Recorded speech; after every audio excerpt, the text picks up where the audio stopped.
Alright, the recording got fucked with. Sunday, 18/12, 55 seconds year 2023, 8th month, August 20th day. Now, once again, looking behind me, there is no orb. Now, looking in the mirror, here's the orb. It's a white circle with a red bull moon wrapped around the top and a light blue bull moon wrapped around the bottom, so that the circle isn't full.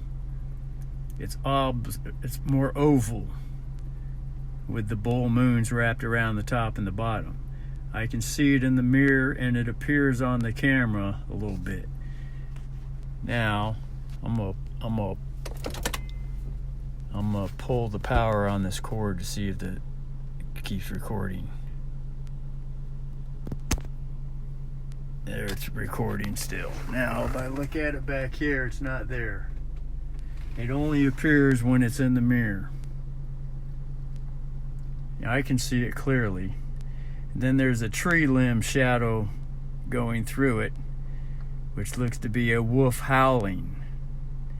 And the wolf would be upside down with the head pointed at 4 o'clock and the bottom jaw pointed at toward 10 o'clock, with the opening of the bottom jaw toward 12:30 area, and the top part of the snout upside down pointing toward the head, or the head pointing toward 4 o'clock, the snout or the nose pointing toward 2 o'clock. Anyway, I can see it.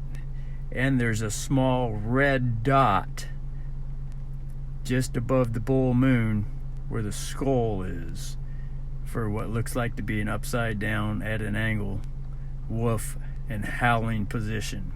But that's in the mirror. So as I drive,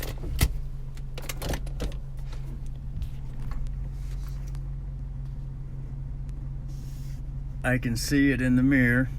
I attribute this to the rainbow effect. Okay, now the tree limb has totally disappeared. So there's just the white circle with the red full bull moon at the top and the light blue full bull moon at the bottom. I can see it very clearly in the mirror. And it's showing up on the... Okay, now there goes the tree limbs in it. It's some type of rainbow effect coming from that sun that's over there setting in the west with these smoky skies, and these smoky skies are coming from Canada. This is the smoke from Canada because of the wind directions, with the hurricane coming up around Los Angeles area. So anyway, as I drive, that orb back there, or that reflection, sun reflection, some type of rainbow reflection, whatever it is, I still see it behind and then there's a white truck coming from behind too. So I'm gonna let this white truck pass as I'm examining this. Okay, there, it just disappeared. And now it reappeared.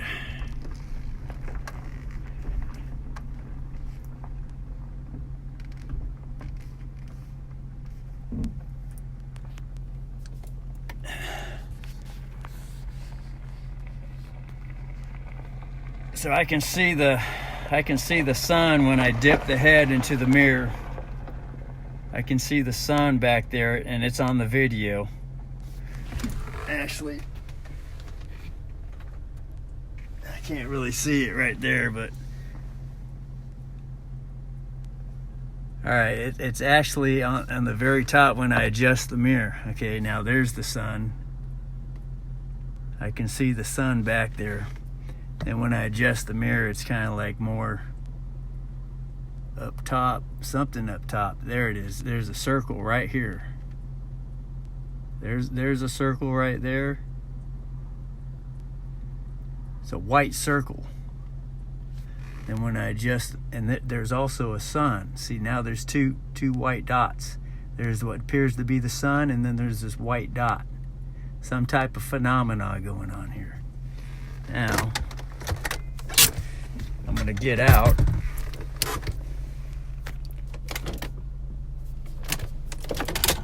And I'm going to point this camera at this sun. Now, there's the sun right up there.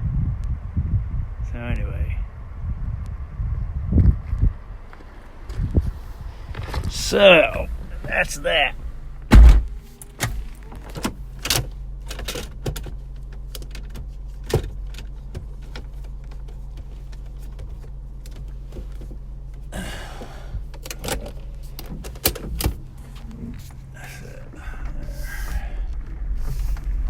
Now I'm looking at the blue orb in the mirror, or some type of rainbow. I can see it,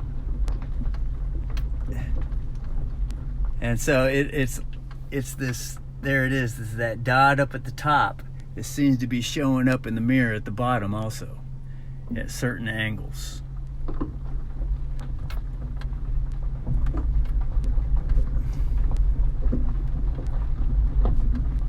So I can dip the head up and down, and I can see the two dots, which is actually the sun, or the daughter up in the sky, coming through the mirror as it's, turned and such. Anyway,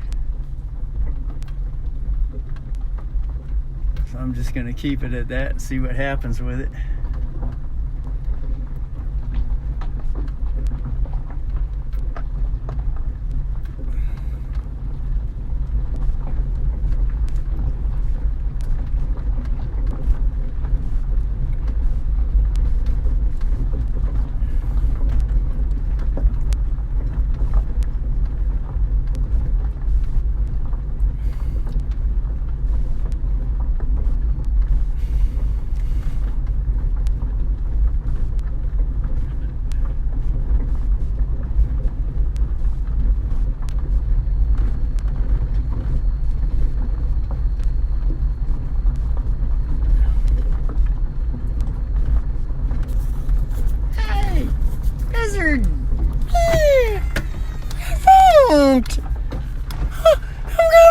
Buzzard came in here.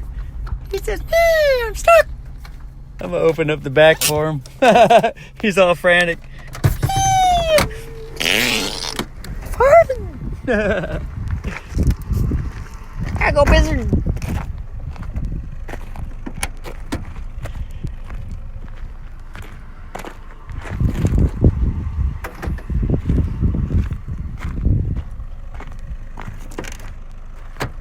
Out there, Buzzard. There he goes. He flew out. He snuck out. Just, man.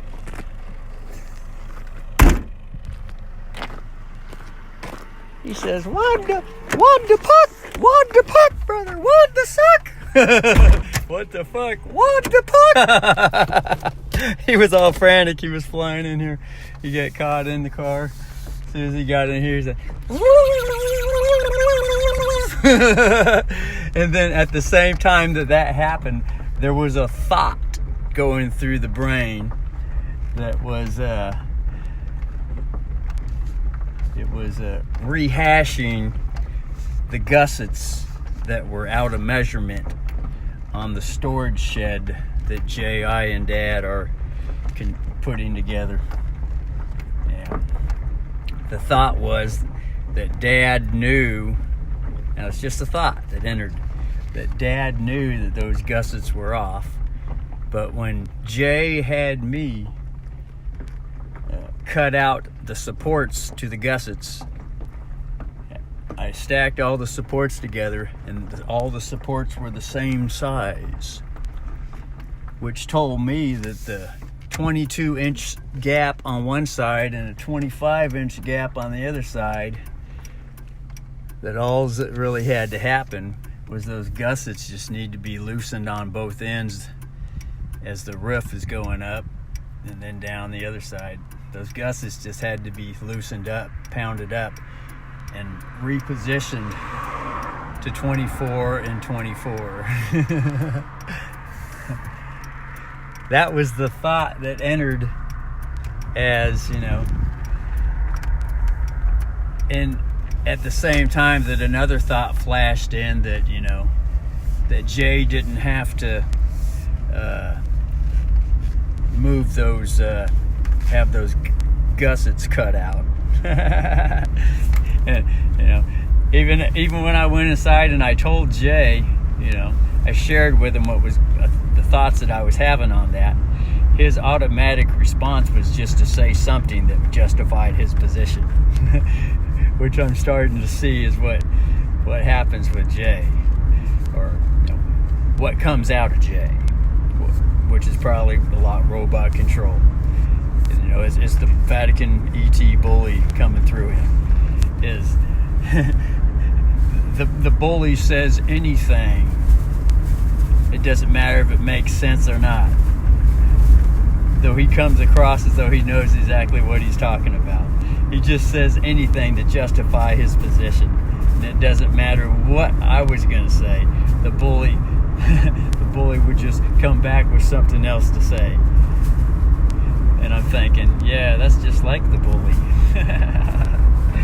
Anyway.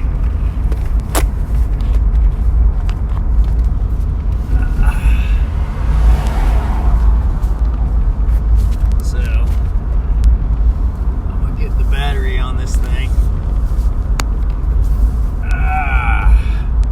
Let the traffic pass and just enjoy a nice casual ride home. But anyway, that was the thought. As to at the same time that the bee got caught in the car and was, and at the same time another thought entered in that said that bee running rampant in here in the car like a chicken with his head cut off represent what came out of Jay from the story I just spoke. It's all just hearsay. I just like to get all these things on the record for consideration.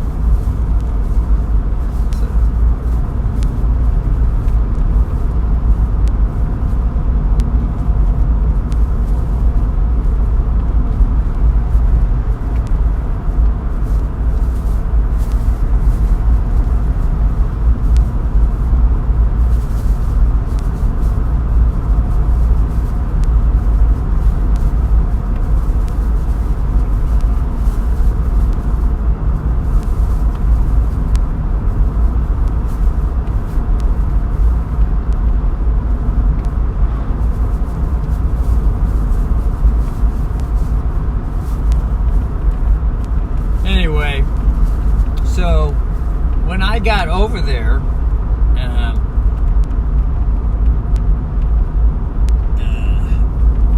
the situation arose that Jay started yelling at me and ordering me around this, and that. And I just let him say whatever he wanted to say, and I just continued on with whatever it was I was, continued on with the task I was performing. I just let what I know as the ET bully just, throw his fit.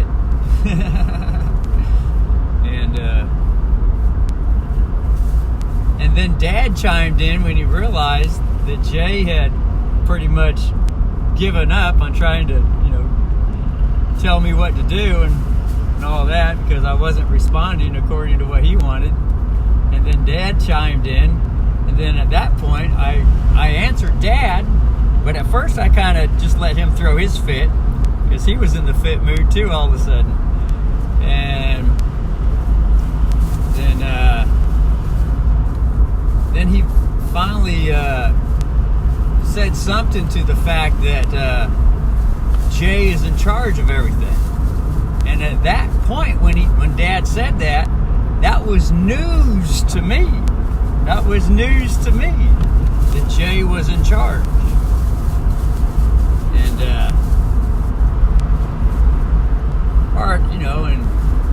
and then when as soon as Dad said that Jay's in charge, I told Dad, I says, I ain't working for Jay. And then at that point, you know, the ET or the, you know, in the Vatican, all that stuff, mind controlled him to say this to me. Well, get the fuck off the property. Basically what it came down to. Get out of here. You ain't welcome here no more. You know, and me being level-headed, you know, cool-spirited, cool-minded, cool-souled, I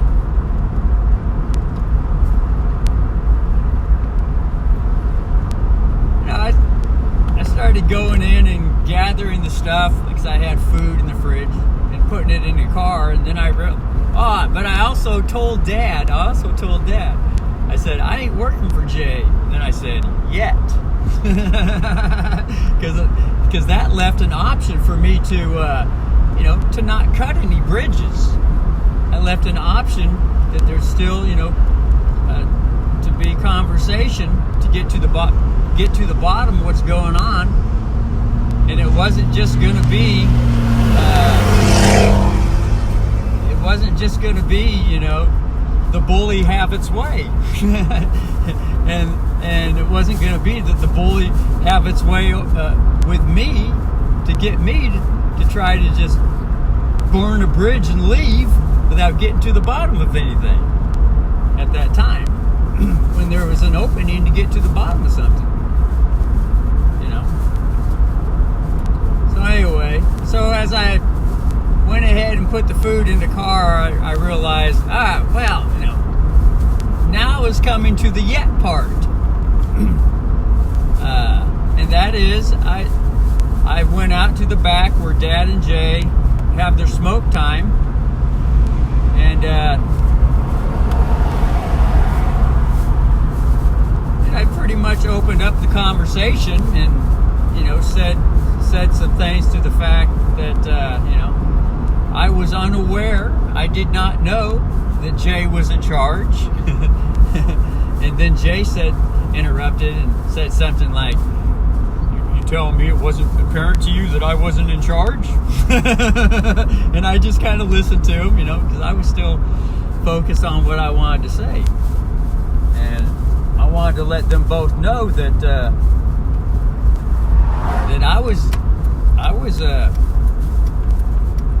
I had the perspective that I was just there to help Dad with his project, and that's all pretty much how Dad, you know, presented it to me. You know, would you like to help me with this storage? And, you know, you can help Jay. At first, this is what he said: you could help Jay put the trusses up. You know, because Dad, you know, he's getting aged, and it's hard for him to lift heavy stuff. And so, you know, at that point, you know, I said, "Oh yeah." Yeah. There really was no discussion, you know, as to, you know, all the other details. That was pretty much it. You know, I thought it was just going to be a one-time thing. I was going to be over here for a Saturday, and Jay had mentioned too that he's going to put all that he can get up.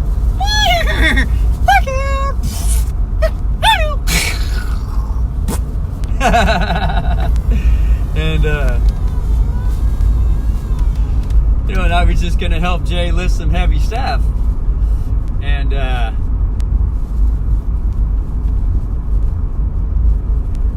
but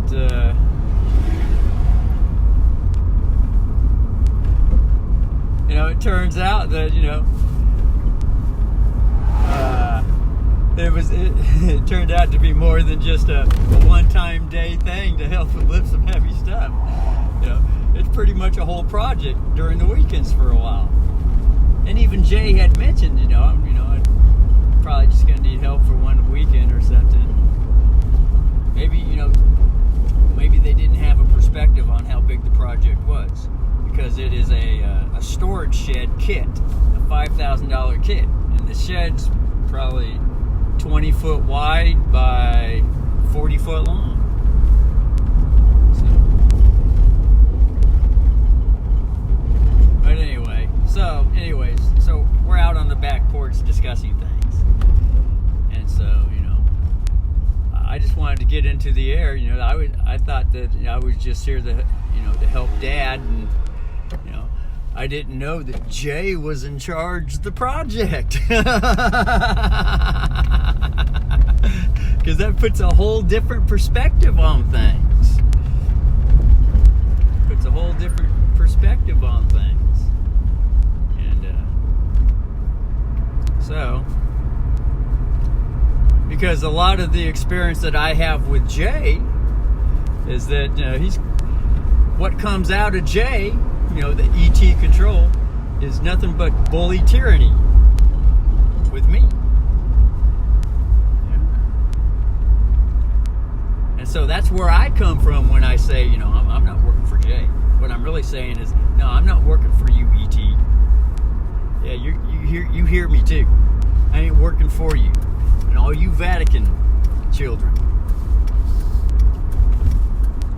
CIA, FBI, governmental world leaders. You're all surveilling me right now. I ain't working for you.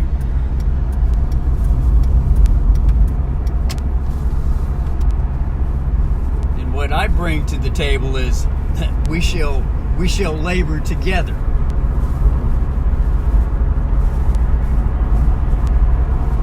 And it's going to be striving toward bringing equality.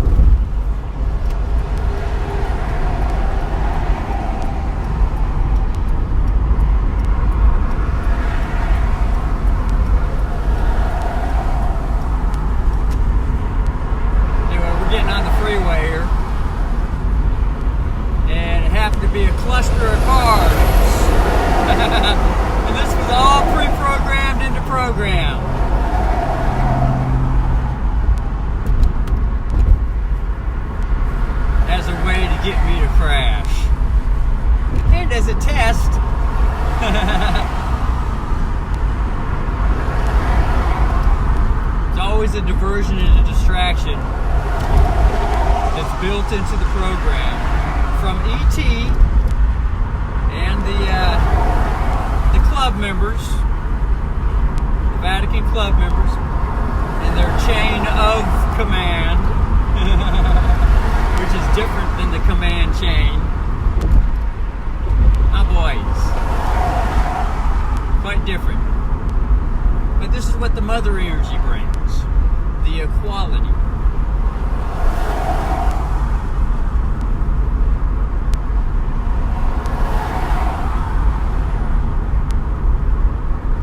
So,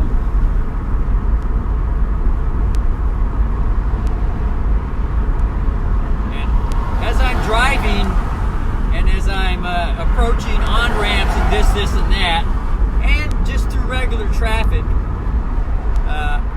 I have mirrors. I have blind spot mirrors on this rear view mirror and these outside mirrors on the doors.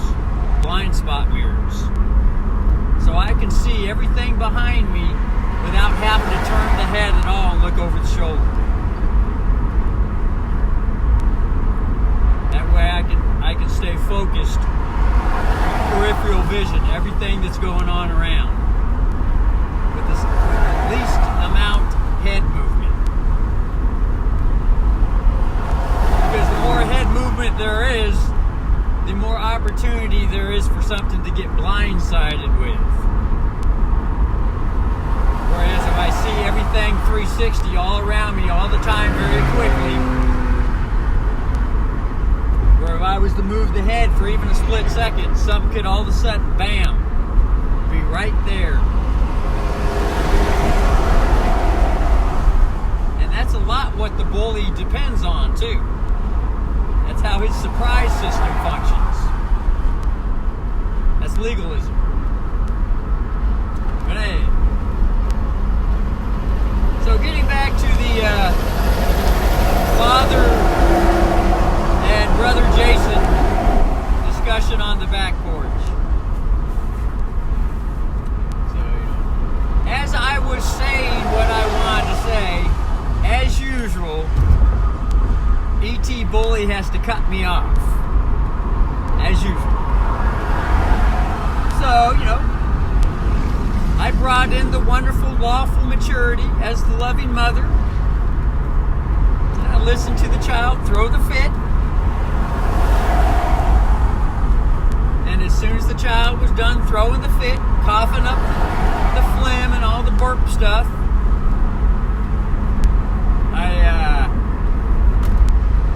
I continued on with this introductory phrase.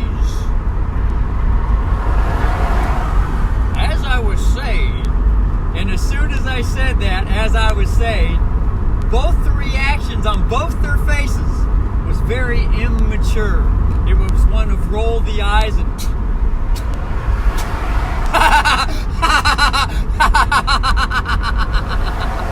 and I said that phrase more than once because I was interrupted more than once. It was 3-4 times. Because E.T. does not like what I have to say. Because what I have to say brings in the girl energy and the equal power. That's equal power to state things.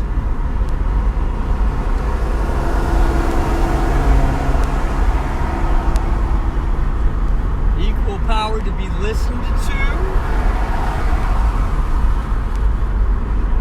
And equal power for anything else that happens universally. As well as legally.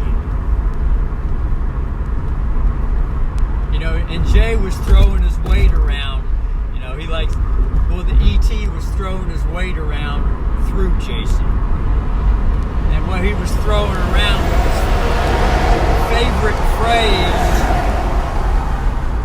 which is, well, I'm the subcontractor here. I've been doing this stuff for 30 years, and I know what needs to be done. Which is, to me, the way it was put is a fit. Bully fit. E.T. Vatican bully fit.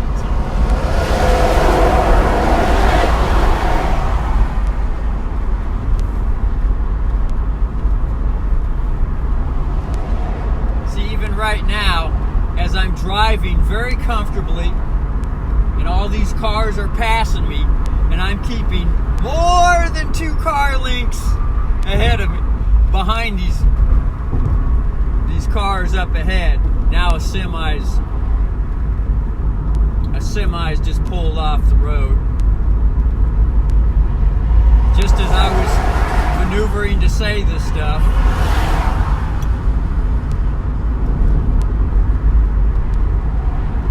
semi just pulled off the side of the road as a diversionary distraction tactic to interrupt me sharing information on trafficking.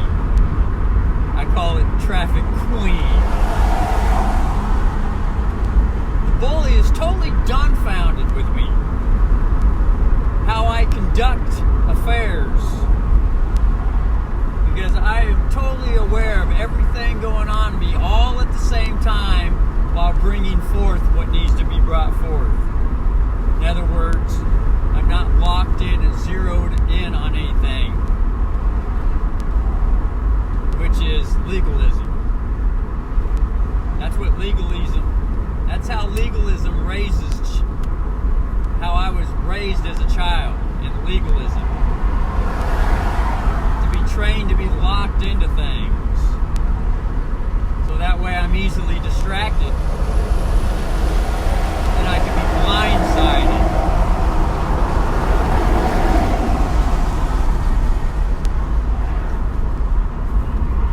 But also at the same time, it's all wonderful training for me,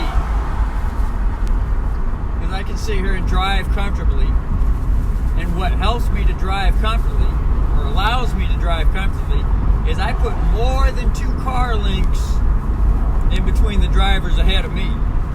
I put 4 to 5 car lengths. The reason for that is because most all the other drivers drive way too close and they all cluster up together in packs.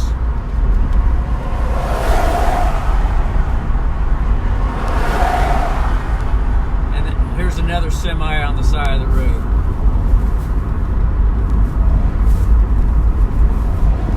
This is all part of the pre-program.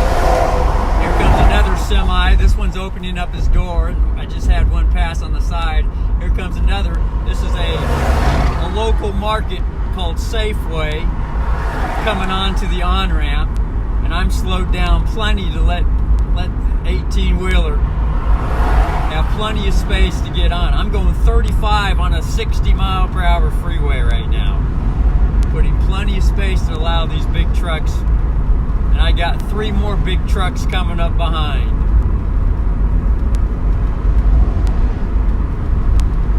As I'm sharing the story, commentator,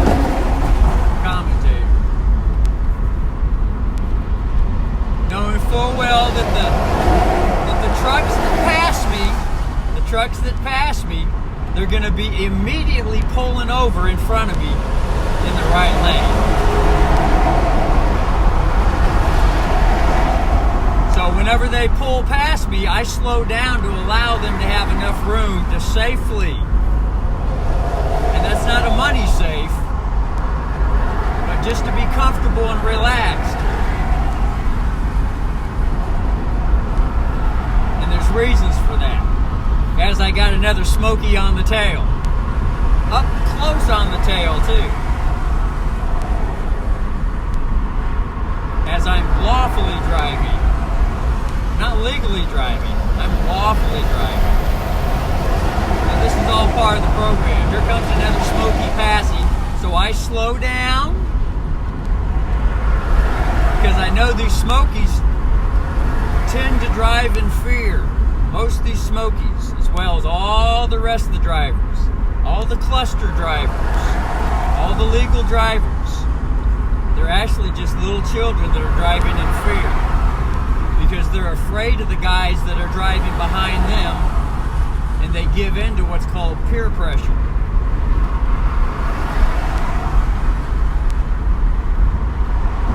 They don't know how to set the pace and be relaxed with the self.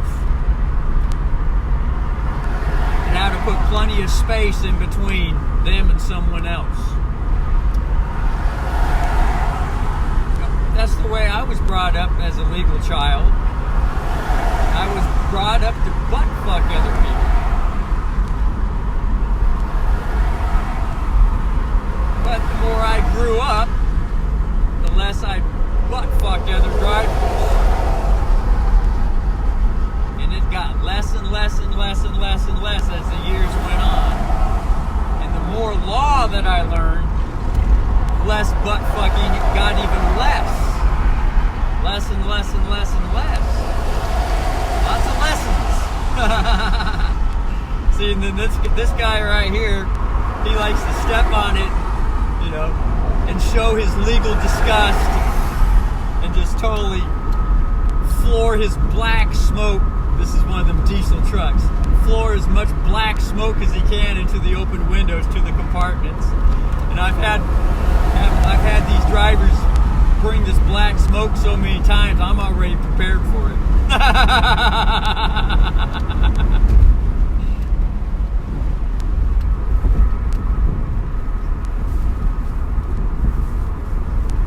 With all this Canada smoke showing up, and here's a highway patrolman in the middle of the road getting his P-Trol on. And here I am just going nice and steady with plenty of space in between.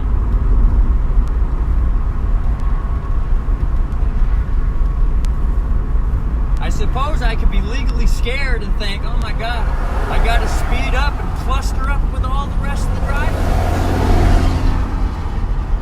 Or it could have been someone who called in on a CB. Could have been a trucker who's friends with some of the Smokies. Called it in and said, "We got a slow driver or a cautious driver in the right-hand lane."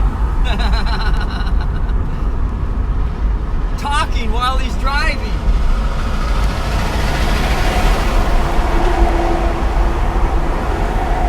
Here comes another Smoky. This is Khalsa is the company name. Khalsa, Khalsa. Here comes another Smoky. There's a lot of Smokies on the road today, as well as a lot of smoke in the air.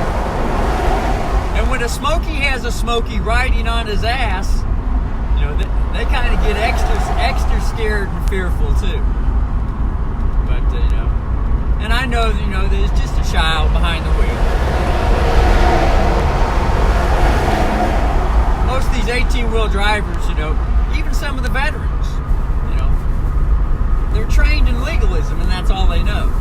And legalism is full of peer pressure fear, just loaded with peer pressure fear.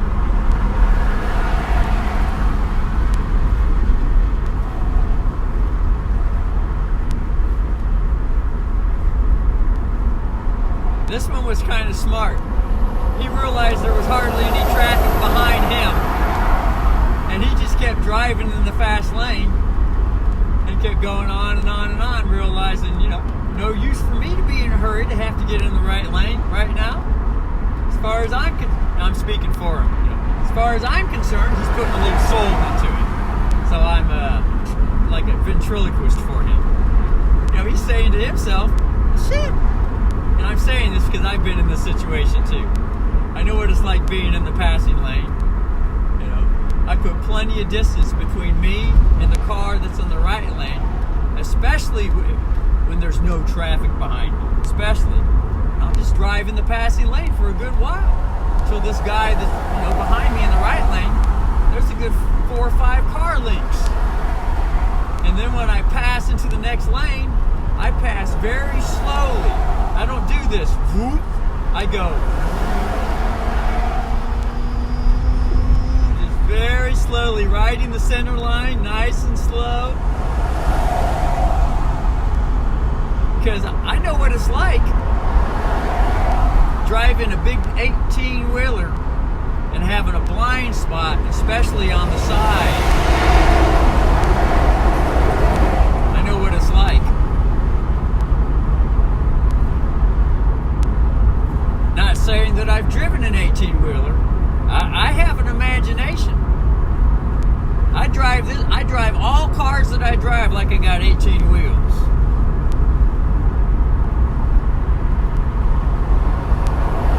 And when I'm having a lane change, it's a slow, gradual lane change. Because there could be anything on the sides. Anything that's not seen. Anything. And a slow, gradual lane change gives anything that's there opportunity to have a relaxed adjustment accordingly. In other words, simply put, that's less opportunity for any accident to happen. And to me, that's very smart. And that's how I like to drive. Knowing more and more and implementing more and more law. Here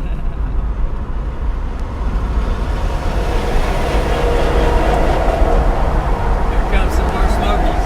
A lot of Smokies on the road here in Eugene, Oregon area tonight. Or this evening. A lot of Smokies on the road. A lot of 18-wheelers. Mucho 18-wheelers.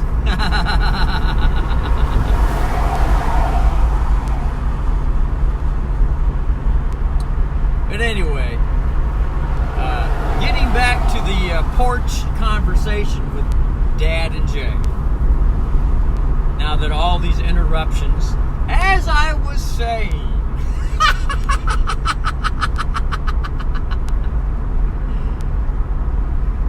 So, finally I told Dad, I said, I would like to have some time to think on this new information. If I'm going to be working for Jay,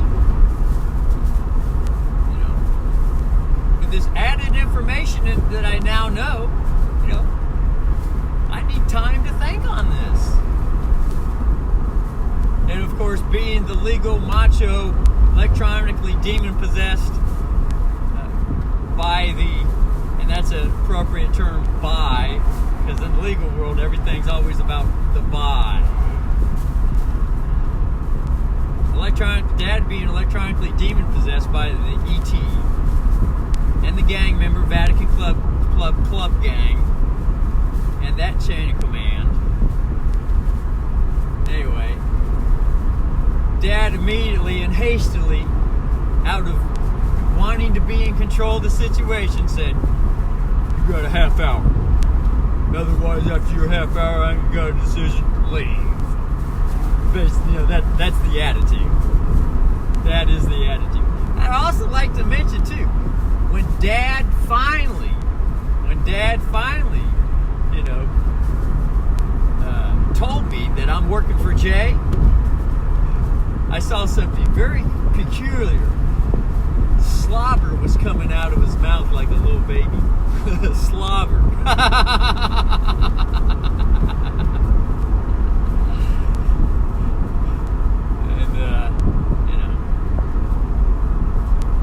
But anyway, getting back, here I am, I got a half hour. And so, in other words, he's going to ensure that he's in charge of the contracting going on here. And I'm going to bring some equality to this contract. In other words, I'm going to let him know, no, you ain't writing the contract for me. No, I'm letting ET know, point blank. No, ET, you ain't going to be telling me what to do. You ain't going to write no contract and say that's it, take it or leave it. So I bring in the queen, the girl energy, and keeping the equality and all the options open, because this ain't going to be a closed-end contract conversation.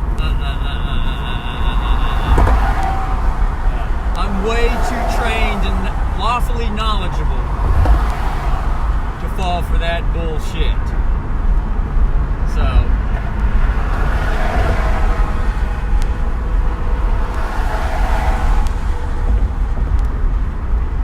anyway, and then at that point, I told ET, through Dad,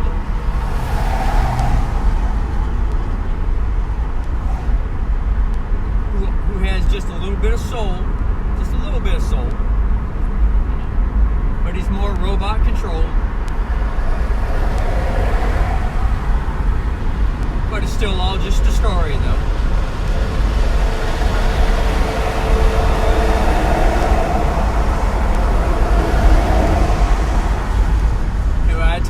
I told ET through Dad, I said, and if I haven't reached some type of information to share with you after that half hour, then I shall leave and I shall think on it some more and get back to you. Even in the legal world,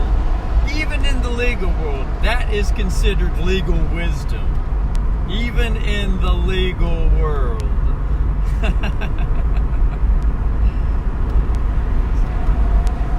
So we got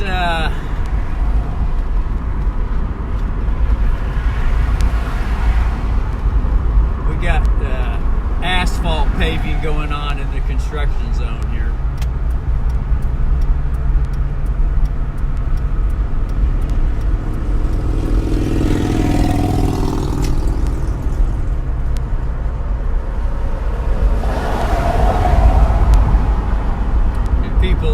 Construction zones tend to get a little bit apprehensive. Too much peer pressure and clustering around each other and clumping up.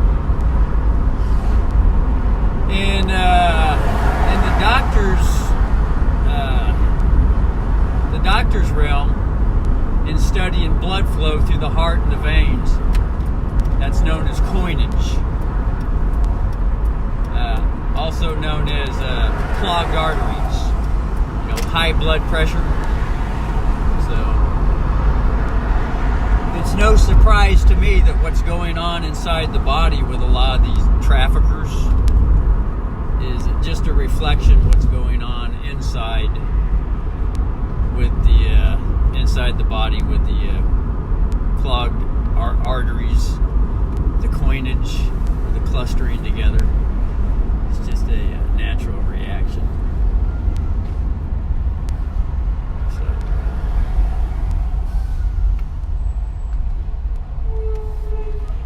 Anyway, so we're at the exit ramp here, heading on into town here to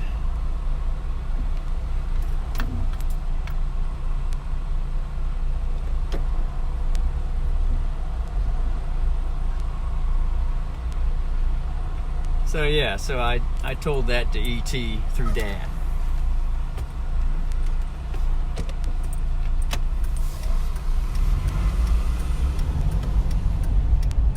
I always let all the cars go first ahead of me that are causing blind spots across any intersection. I don't just blindly approach any intersection just because someone has left the intersection.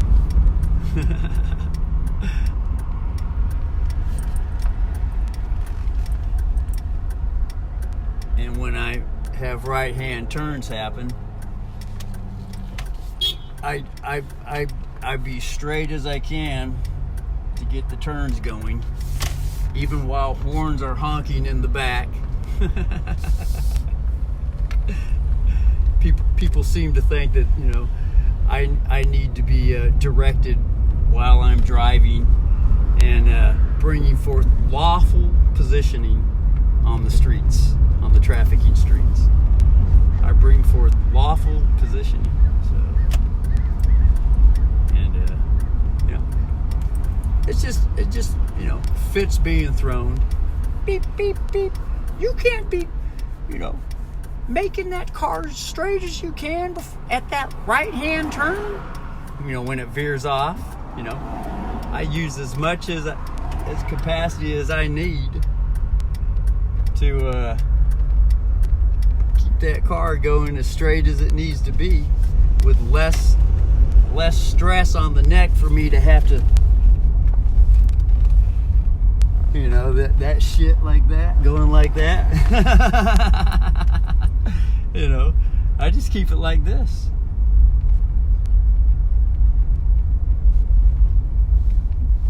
What the hell? I think I'll head off into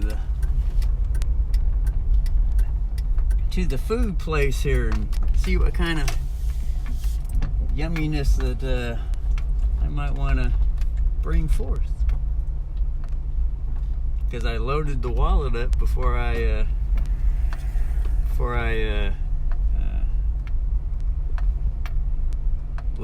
left to go to where Dad and Jay is at. I loaded the wallet up with the thought that after I finish labors over there and on the way home, I probably want to stop at the store and get something. So.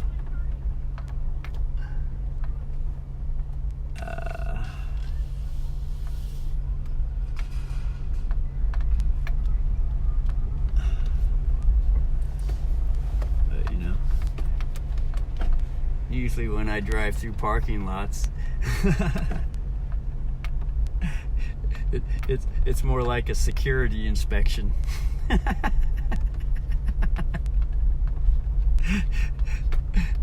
But to me, it's just driving cautiously,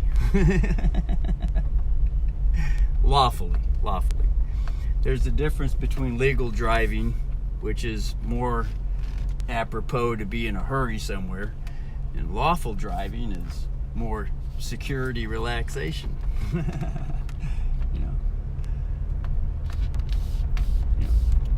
it won't be kicked in the ass,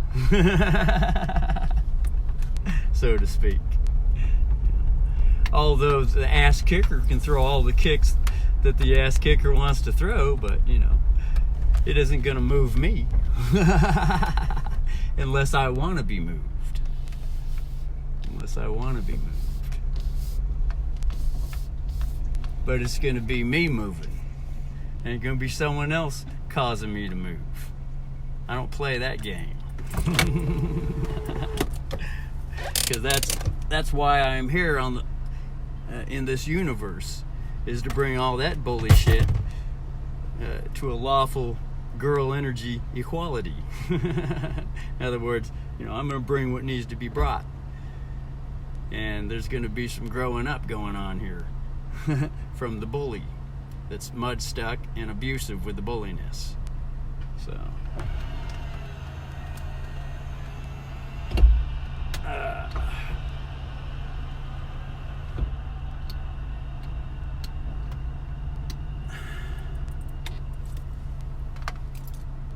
but not all situations are like that, though.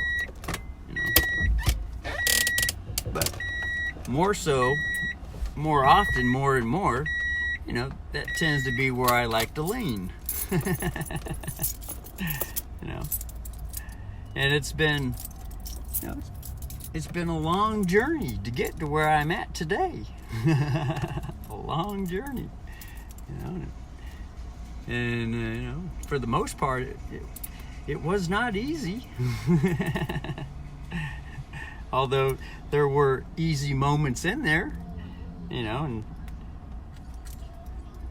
some of the hard parts, through more training, eventually got easier and easier. But eventually, there are surprises that come up, and there are hard parts that still come up. But I learned more and more to maintain equilibrium is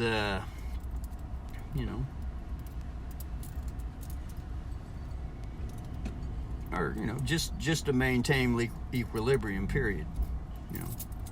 More and more just to bring equilibrium. So here I am in the parking lot here on home turf, and I don't have to be in no hurry. I don't have to rush to get into the store to get something.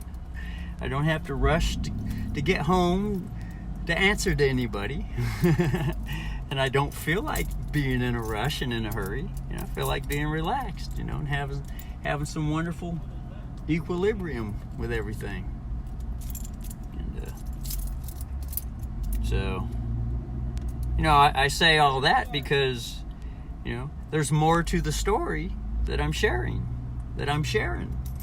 There's more to the story I am sharing. So anyway, at that point, after I told the ET through Dad, the ET in Club Vatican through Dad, after I told him that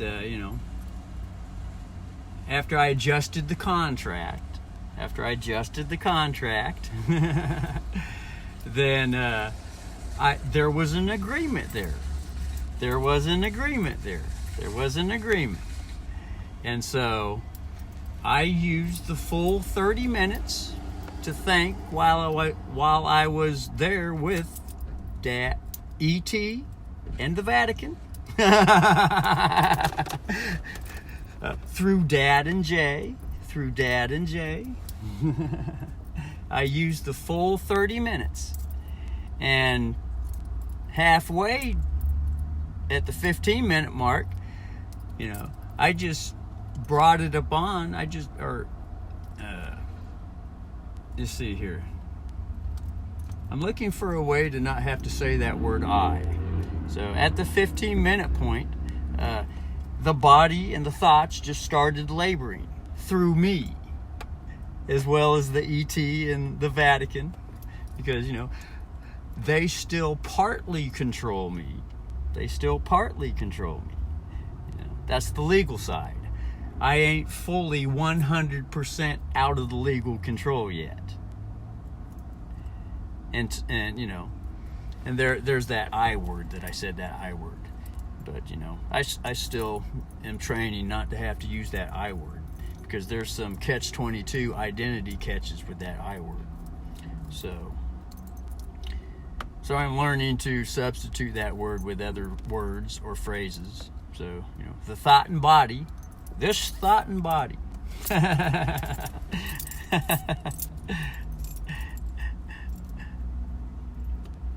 That would be spirit and soul. This spirit and soul at the 15-minute mark just started, you know, automatically bringing forth labors with Jay, just automatically.